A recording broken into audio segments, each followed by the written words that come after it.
My parents have successfully run their family business since 2010. They earn a stable annual income of XXX dollars.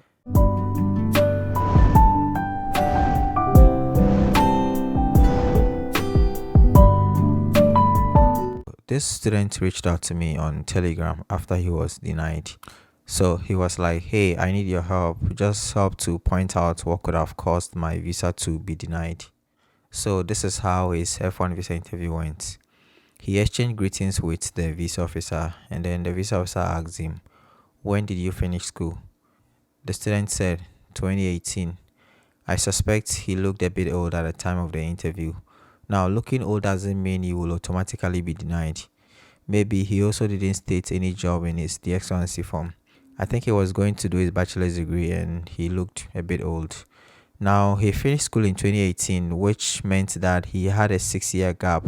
Such a long gap is a red flag unless a student has a good explanation. So the visa officer asked him, "Who is sponsoring your studies?" The student replied, "My parents."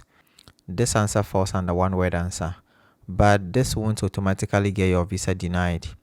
The visa officers actually prefer more details about the financial ability of the sponsors. Credibility is established based on the relationship with the sponsor, details about the sponsor's job or company, among others. A better answer would have been, "My parents are my sponsors. They are commercial fish farmers and our company is called XYZ Limited, located in Accra with 50 workers. My parents have successfully run their family business since 2010.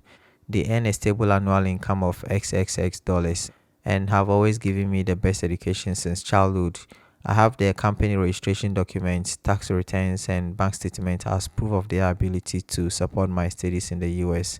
This answer could have convinced the visa officer if only the student was telling the truth about what his parents do. So the visa officer asked, "What do they do?" The student replied, "They are commercial fish farmers."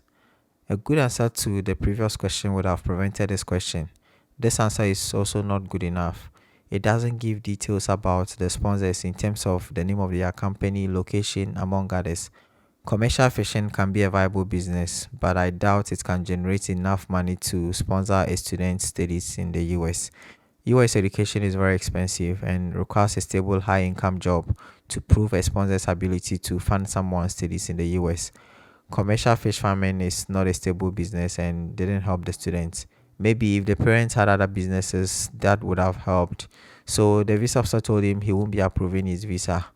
When I told the student he was denied because of his sponsors, he asked me, "What can you advise I do differently next time?" He also asked me if he can use bank statement from his auntie who is living in the UK. I gave him my usual reply, which is that the best option for him is to get a good scholarship. This visa interview was pretty straightforward and it was just very easy for the student to be denied. The student was denied mainly because his sponsors were not credible.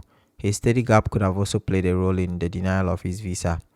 Is there something else that you spotted which I missed? Let me know in the comment section. Now, since you are preparing for your F-1 visa interview, the video that you see on your screen is one that I highly recommend. It will help you get your visa approved, and I wish you good luck in your visa interview. I hope we get to meet in the US one day.